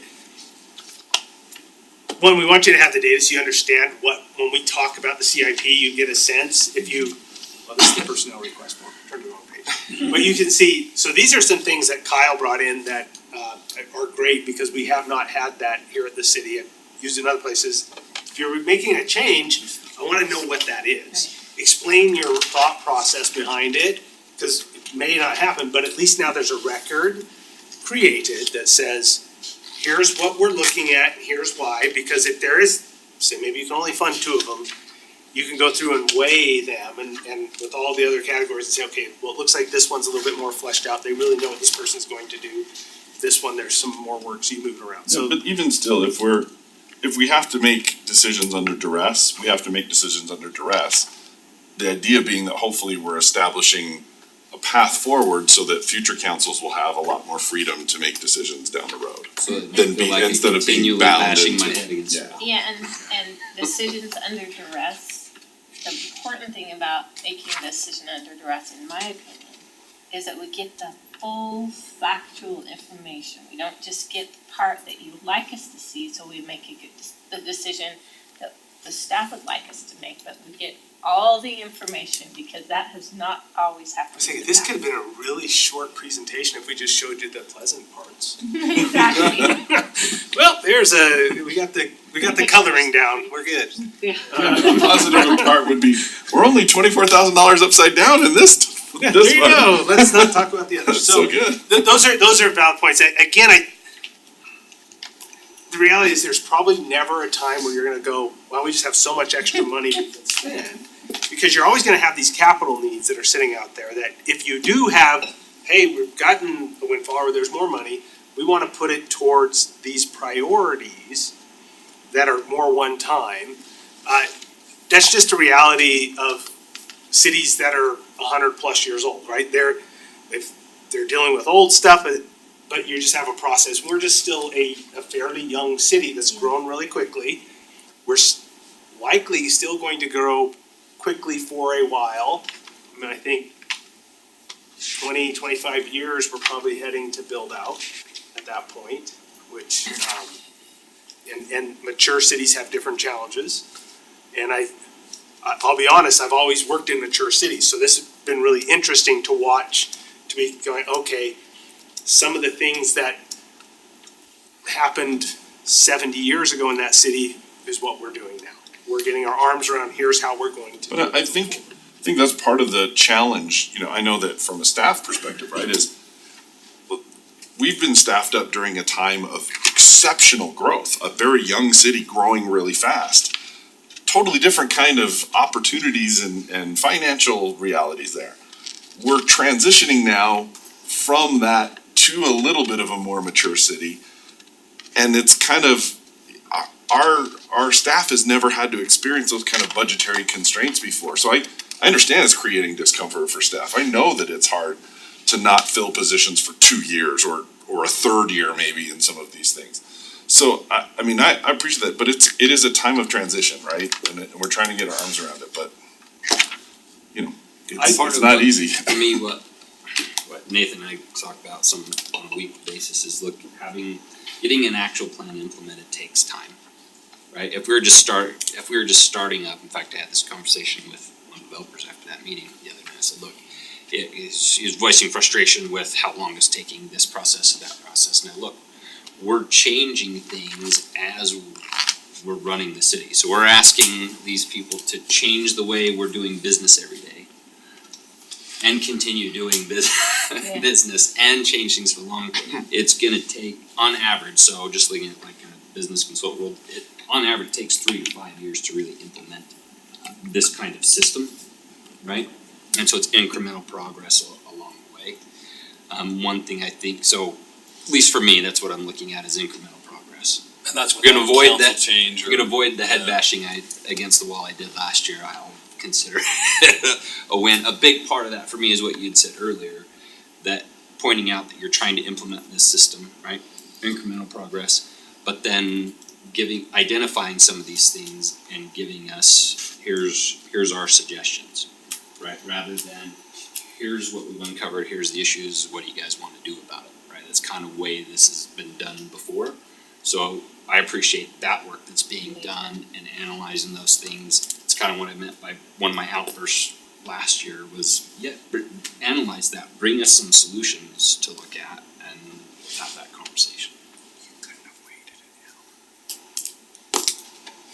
Send that during or. Before I do the right? final roadmap, I think it might be helpful to know what the budget process has been so far. So November, December, we required the departments to fill out budget worksheets for every single line item they had to justify, every single expense they were requesting, so it was close to a zero-based budget. A zero-based budget would throw out all assumptions and they'd have to start from scratch on what their departments do. From there, Nathan and I sat down with each department, went over their budget. We didn't say yes or no. It was more to make sure everything was complete, that they had information in there. So that's where we're starting from. It's not take last year's budget and add on what you think you need this year.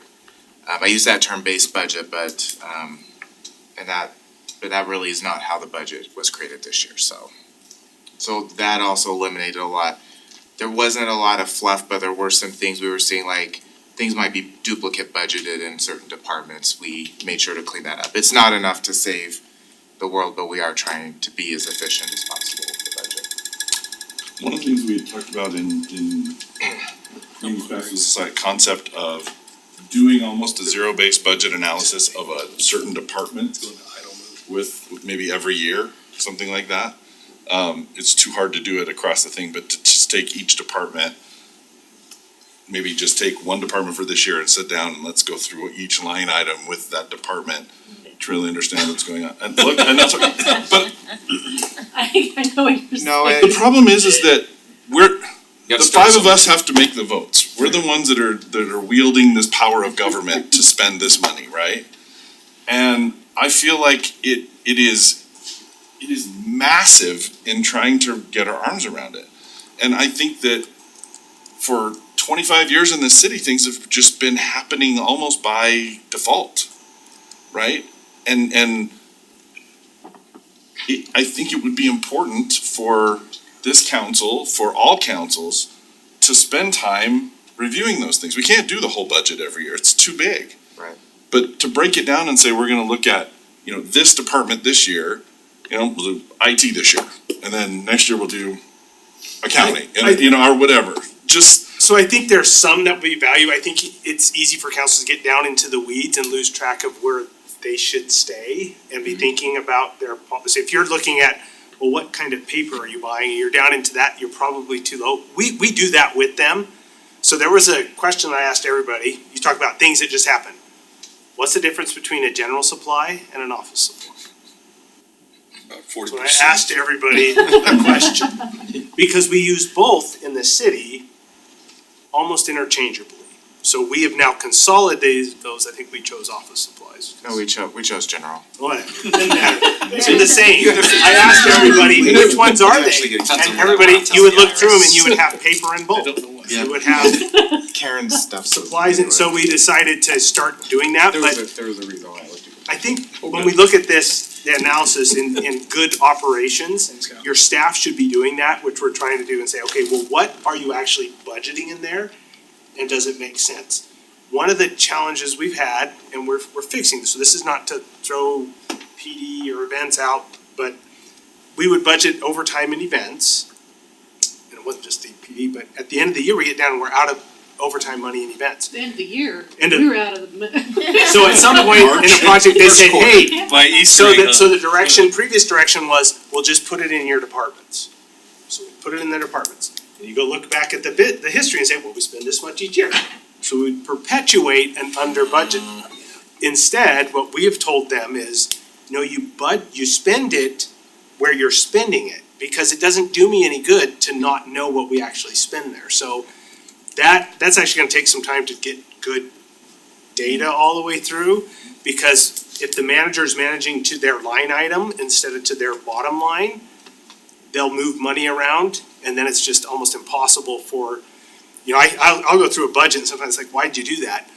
But even us, when we're looking at the time, it's almost impossible. We have to rely on those managers to do that and hold them accountable. So I would Well, say, listen, happy to give you happy to presentations like take- that. I don't know if you guys wanna spend that kind of time. We don't. Clearly, we don't. Staff doesn't want to do that.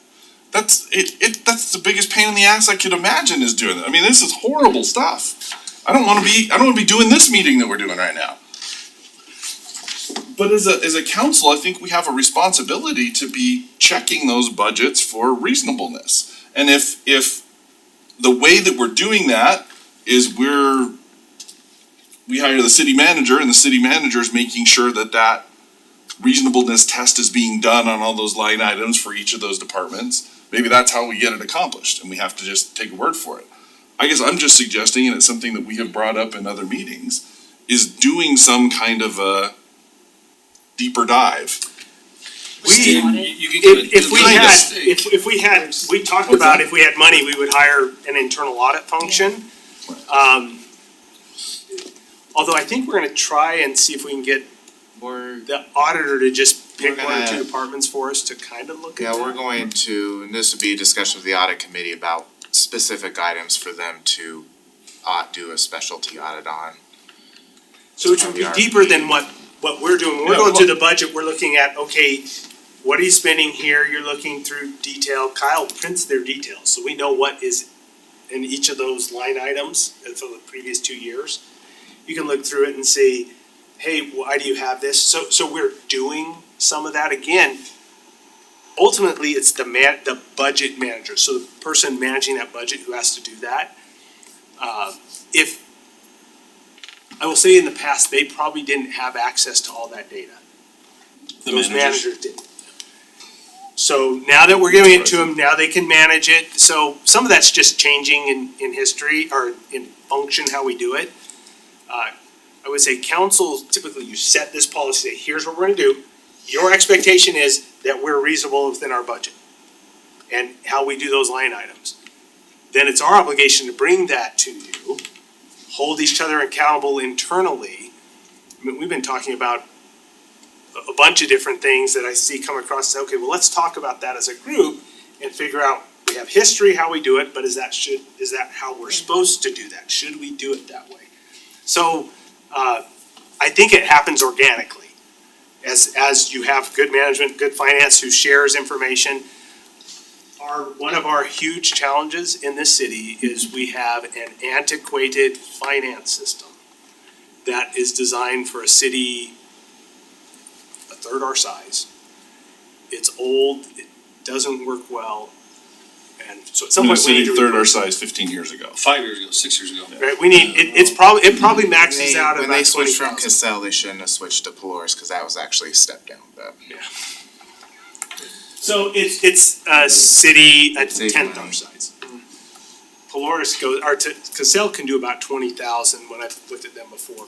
Once you're about 20,000, you're past their comfort level for what their system, and Polaris is actually a little smaller than that, so. We use Cassell in the sewer district.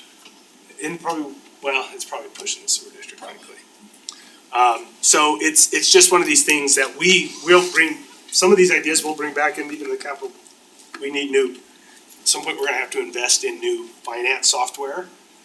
So that, one, it's easier for finance, but it's also easier for the managers to go through and say, well, what do I have? My Polaris, I spent this weekend fighting Polaris. I didn't think to call Kyle and say, Kyle, why does he keep doing this? He said, well, he just turned that off. Oh, okay. It wouldn't, it went and recalculated like every 5 minutes on my spreadsheet, and I'd have to wait. It takes about 5 minutes to do it. You'd work for a few minutes and then it would recalculate again. So it was super frustrating. It was frustration I didn't need to do if I just simply texted him. He told me 30 seconds how to fix it, but it's a problem with Polaris. Most systems aren't like that. So your point is well taken. I think that's what we're trying to do organically and get it to a spot where those managers are accountable for their budget so they know where they're spending, what they're spending. So I think maybe something that would be helpful, and correct me if I'm wrong, but the comment you made, does the council take a deep dive into, say, a particular department's budget, or do we task the city manager with doing it and trust him? It's kind of, to me, it kind of has to be those. Trust but verify. Kind of has to be the Kinda what I'm gonna latter, but what does that mean? So there has to be a process and a system there, which I believe is what he's trying to do with the strategic plan.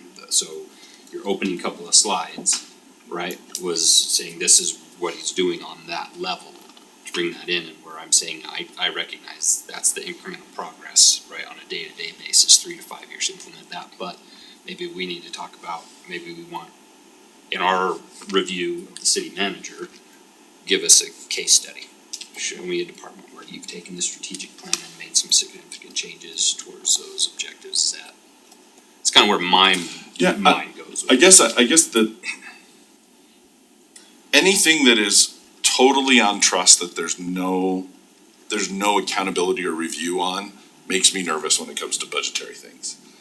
You have to I inspect what you want to hear a expect. little bit of return and report about what's So- happening so that we have some ability to be accountable to the voters of this city, to the residents, and say, hey, we've done analysis around this, we've checked. We're very confident that there isn't any fraud, waste, or abuse here. That it's clearly in So reasonable and well-used stuff, you know? So we do the monthly finance reports to you. And I think we could give you more in that if you're wanting to look. What I'm hearing you say though is that are we putting things in the right categories? Are we spending money wisely? Which, again, I think happens organically through management. You're talking to them, hey, okay, how are you using that? It's like the general supplies or something, where we started saying, okay, we're gonna consolidate these here, but we expect these things in this kind of line item. One of our challenges is our chart of accounts.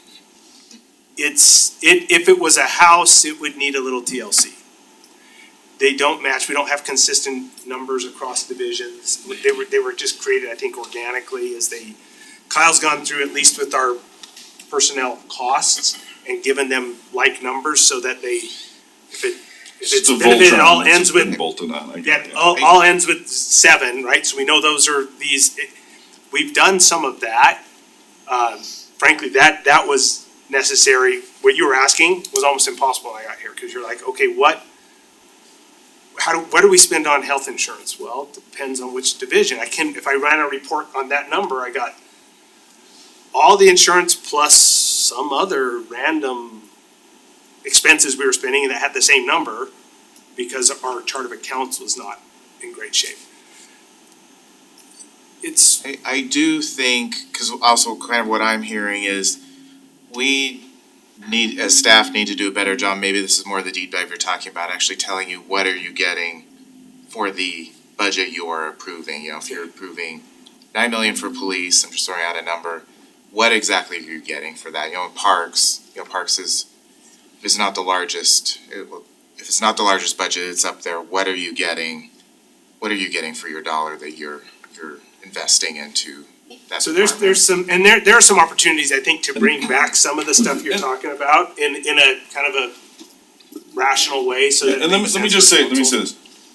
I am not expressing this from a point of a lack of trust in what's happening. That's not the point I'm trying to make.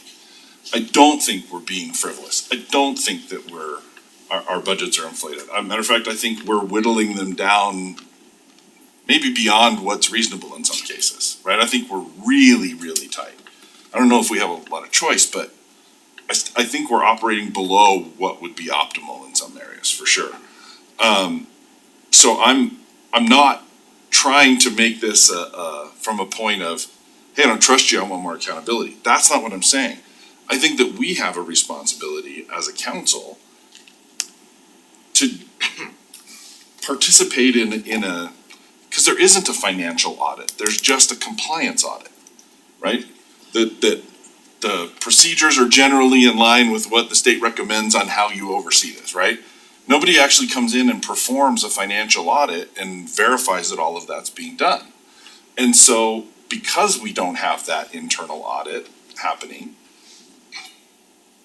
I'd like to see some mechanism by which we are performing part of that function. And again, I don't know exactly what that looks like. We haven't ever really defined it per se. We have broadly suggested this idea of breaking down one department a year in part of the budget process, just as a touchstone to make sure that we're performing the duties we have to oversee the budget. Yeah, I was just gonna say, how much is that a legislative thing or administrative thing though? Like, where's that, cause that's that line that gets blurred really quickly. I don't wanna vote for something I don't understand. Or that I have doubts about. But that's a broad statement though, cause if you're approving a budget or going through the budget, you have to have that faith that the administration's gonna fulfill that to their best of duties, right? I disagree. I'm more with Steve on that. It is our, and with Sherry, that's our main responsibility to Your main inspect every responsibility number is the and budget, you but better I'm not gonna understand say what go you're buy voting for. paper at Costco, cause you save 10 cents on that ream of paper, I'm right? I'm not taking anything on faith. I know, several years ago, I asked if we could do an internal audit and primarily not because I think anyone's doing anything that they shouldn't be, but I think it's what you said a few minutes ago. I think it's because that's the way they've always done it. And I think that's where you find savings. And you just said a few minutes ago, that's part of what you're doing. You're questioning why. And that's the thing, every department should always be questioning is why. And it's hard when you're busy and you're a fast growing city and because it's working, that's why I'm doing it that way, because I don't have time to do anything else. So I think that's really important. And if you could demonstrate that, bring us some examples of how, here's a change, here's some savings that are associated with that change. Does that make sense? Yeah, I mean, I should have done it before we went through our budget here, cause we cut a bunch. But I think what Kyle's trying to do with the external auditor saying, okay, we want you to do an internal audit. We're gonna propose in the RFP that they do one or two departments we pick. That would at least be a start towards that, where you could look at it and say. There's a third party's eyes are just reviewing it. Yeah. Well, and one of the things, like I said, typically the thing that's important from the management side is, are you actually you haven't spent more than you're allowed. So maybe you're legally compliant, but because you're moving things around, when I go to budget next year, it looks reasonable. It seems like but it's not, right? Cause those numbers have been moved around, and so trying to Distorted or get them. inflated or something, yeah. Trying to get people to actually account for the money where there actually needs to be is a key piece of that internal compliance for us, because that's how you budget. That's how you know, hey, this event costs this much in overtime. Do we wanna spend that much in overtime on it? Or do we just wanna budget, right? Without the information, you don't know to ask the question. And so that's what we've been focused on internally right now. But I think at least with this, if our auditors, whoever we hire are willing to do that function, that would be, if not, then we'll need to come back to you and try and figure out something else. Not last city, I've worked at a city where that was inserted, and they actually continue to do special audits. So then you get more of that, where you're talking about, instead of this compliance, like, okay, let's look through here and see that these cause they're a deeper dive, are these expenditures in the right lines? Right? Because frankly, Kyle probably does it, I skim through some of them, if I see some like, hey, that's not supposed to be there. But I know I don't always know what should be in those lines, even as. I'm not sure that we do either, and I'm not even using this I'm trying to challenge anybody's budgets necessarily. But I think we all have to have a reason saying, hey, why did we buy these laptops instead of these laptops? Tell me why. Well, these are more reliable, they have a longer use life, they're prettier, I mean, whatever it is, I don't know. But every once in a while, there should be some accountability to ask why some decisions are made over others. And I don't think that's being overly, anal or too invasive in some budgetary decisions. I think there's a reasonable feedback and accountability that occurs through that. To the best of my knowledge, it's never happened. I mean, this will be my fourth budget, because the last time was the biannual budget, right? And this is the most information we've ever had. This is the most comfortable I've been around so many of the decisions that are being made. And I still feel like I have this much of all of these decisions that are being made. You're also, so outside of the budget, we're working on a consolidated policy document for the council so some of that where you set those directions, that will be coming.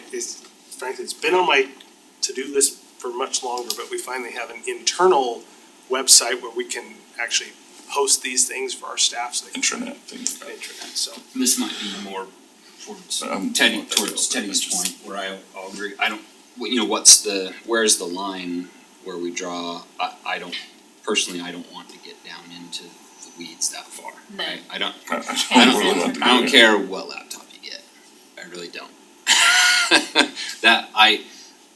That you know what the specifications are that you're looking for, et cetera, and if the deciding factor is that somebody likes a particular brand or size or color or whatever, that is for somebody to make a decision at that level. I think what we're all saying is that, to me, it comes back to our job is to inspect what we expect, right? So how far does that inspection go?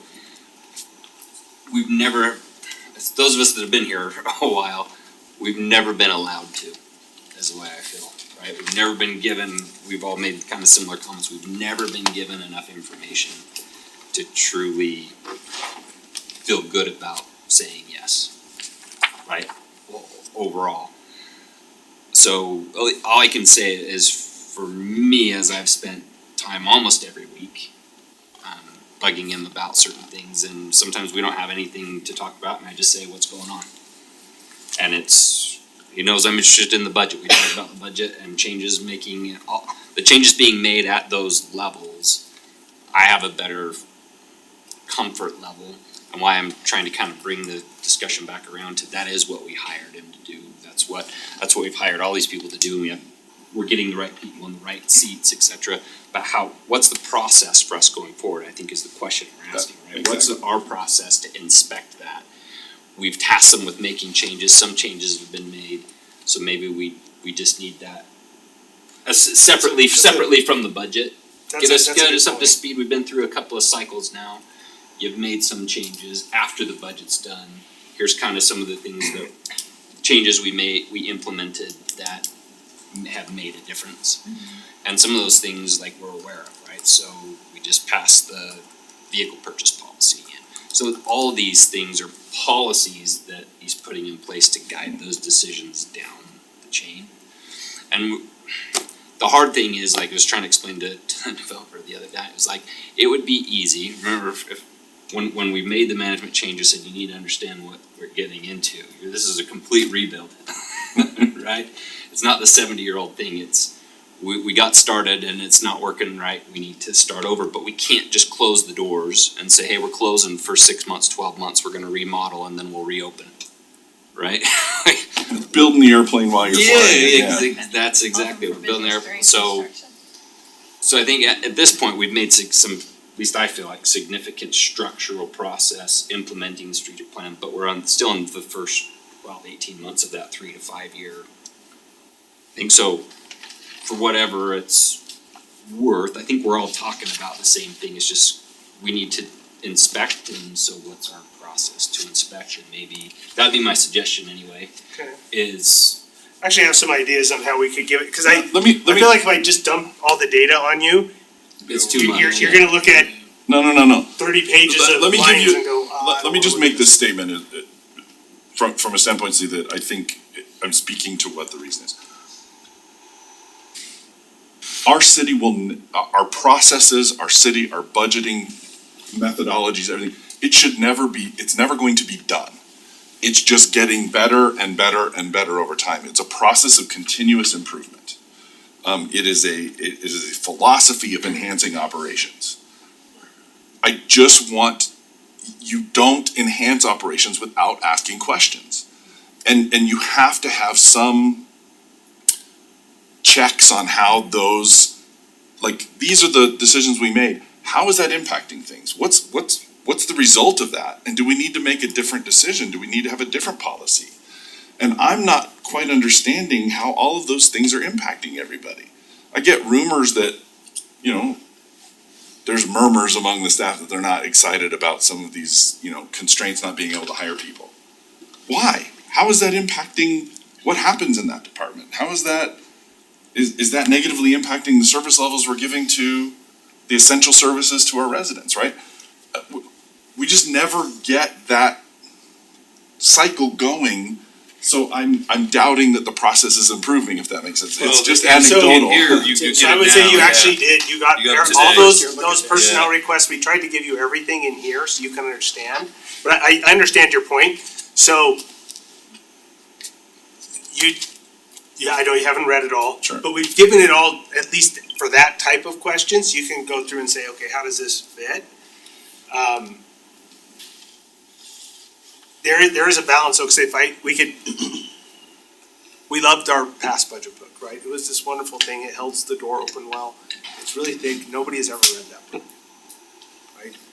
I have. You can, say so have I. you can read that, so you read it, Whether I understand it all. Printed one. and if you read it the second year, you realize. It's the same as the last It's the year. same. So there's this idea that, hey, we'll just inundate you with data, and I think that's what I'm trying, I don't wanna just flood you with, so that's why we've talked about breaking some of this up over some time, so you're not just hit every day.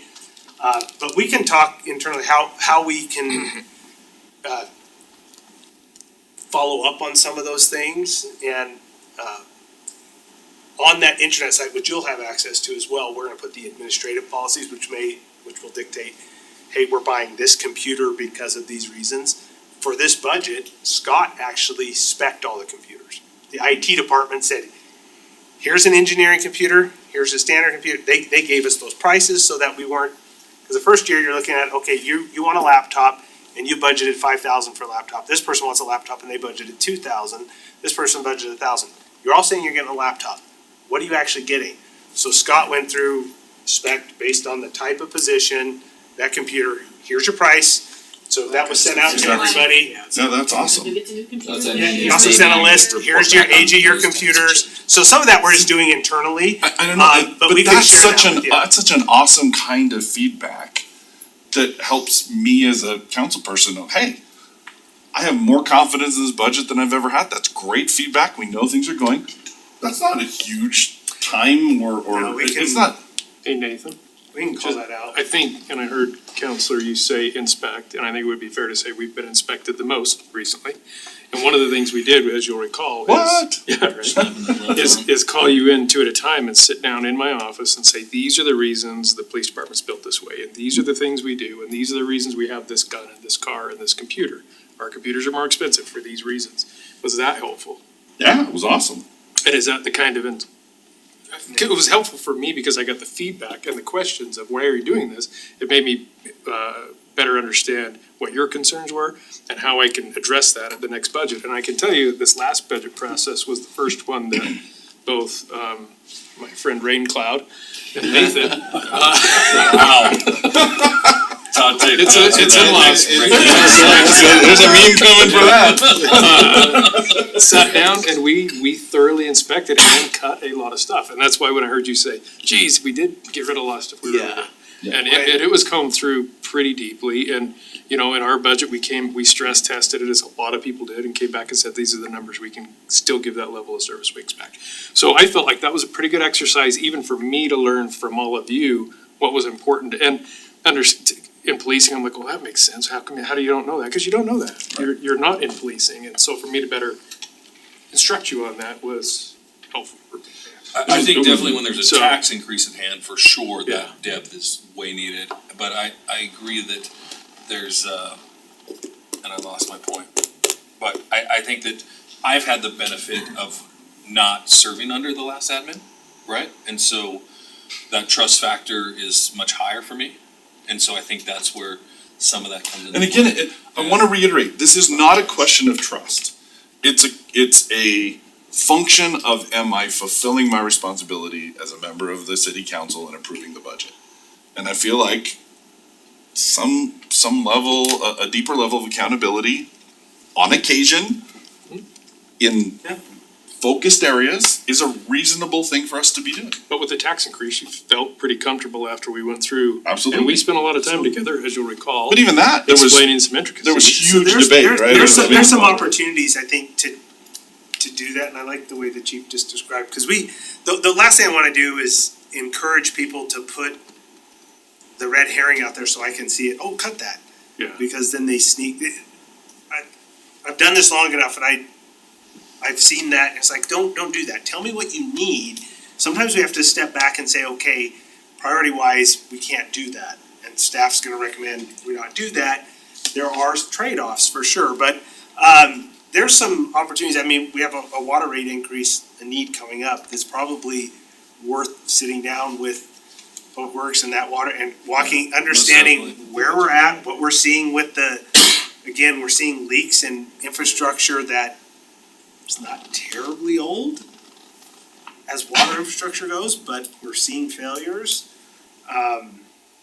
So walking through and understanding some of those challenges and recognizing that, so I think there's some, I'm volunteering Justin, hopefully he's taking notes. I think that is one of the, that's a really good point, chief, so maybe those deeper dives especially as we're doing those changes,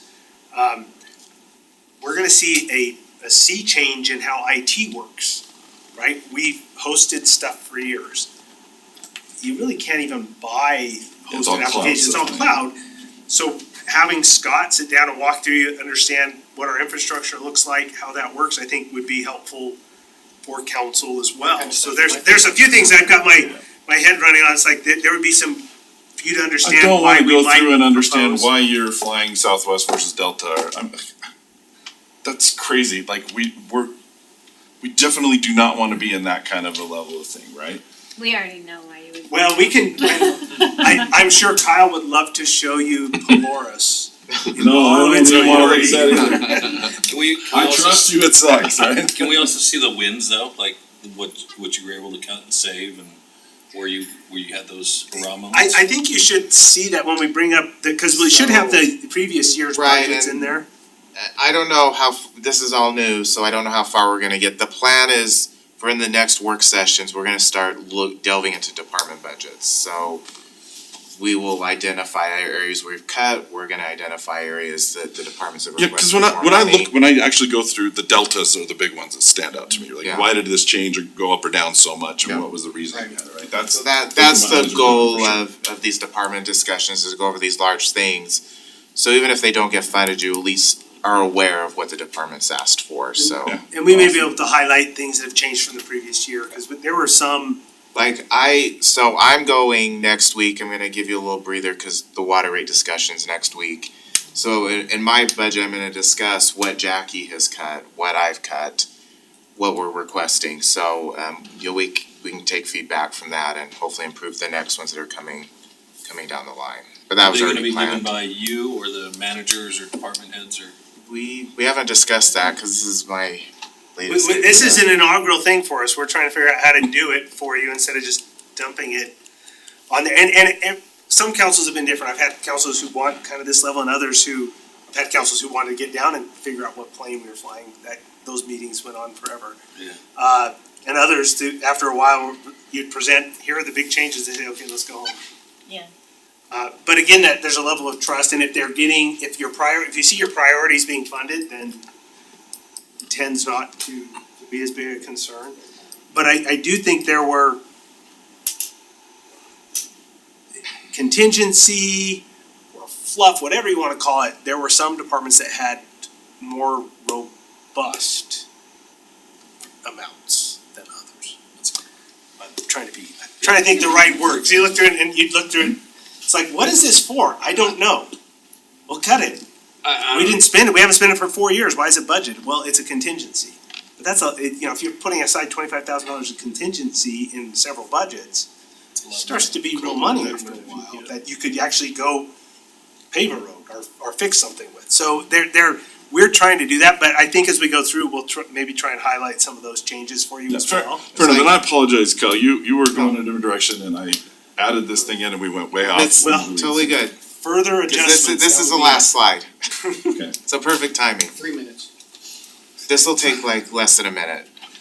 So I just wanna go through the steps, I call it the roadmap to the tentative budget and the final budget. So as I mentioned, in the upcoming work sessions, we will delve into department budgets. I have not set the roadmap out yet to see how far we get, but I do wanna hit the bigger ones that are asking for the larger increases, so you understand their budgets. And we'll try to refine based off of what we just discussed, to try to include some of those things at least, to start getting some feedback on that.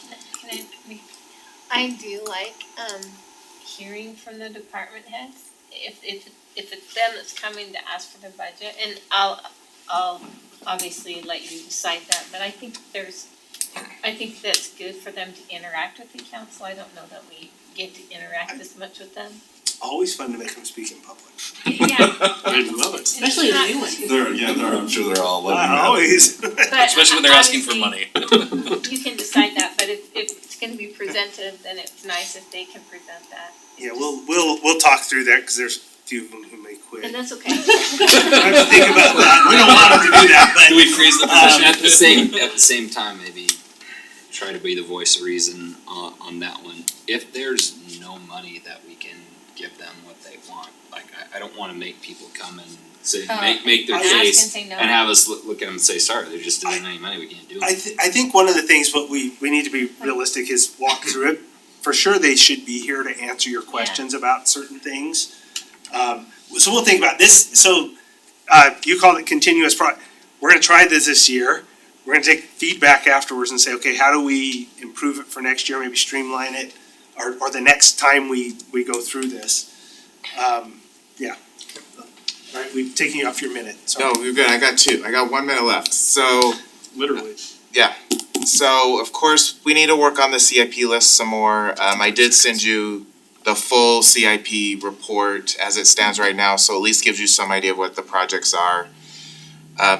The water rate study that discussion is going to pick up next week, so that's going to be a large budget discussion and it will take quite a bit of time to go through that. Tentative budget, so that will be coming in May, first meeting in May, and then of course we will be having more discussions before the final council budget, so. and that's in June. Unless a tax increase is proposed and then that goes to August. Depending on when the assessor budgets our truth and taxation meeting, so. Yeah.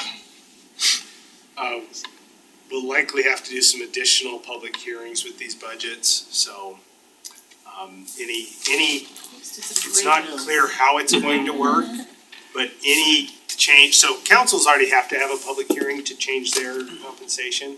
Now it's going to be essentially any of your appointed staff or department heads or assistant department heads, it's got it. But they used the word compensation and then they went through and defined it, but not defined it very well. Because the attorneys negotiated it, not the finance people. Good job, buddy. Wasn't taught. It wasn't taught. It's like, why did you have the attorneys in the room discussing what these things mean? Why do we have those guys in the room?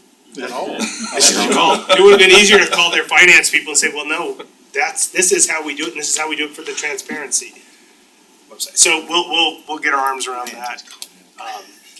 So yeah, so more to come. Thank you, Kyle, thank you for your work, and thank you for those steps, I think we're headed in the right direction. And thank you, Todd. Appreciate it. You're welcome. You're welcome, everyone. And thank Mark as well. Thanks, Mark. Thanks, Todd. So feel free to, you have a bunch of data in here, you can look through it if you have, if it comes with questions. Right now, just based on the money, I don't see how we fund any new positions, so that'll probably be my recommendation. You can always overrule me, which is totally fine. We just have to then figure out where the money comes from, but we will present you a budget that we think solves, it gets us in moving in the direction we need to go. Right. Thank you everybody for your work. Your job. Take the motion adjourned. Most people good. All in favor? Aye.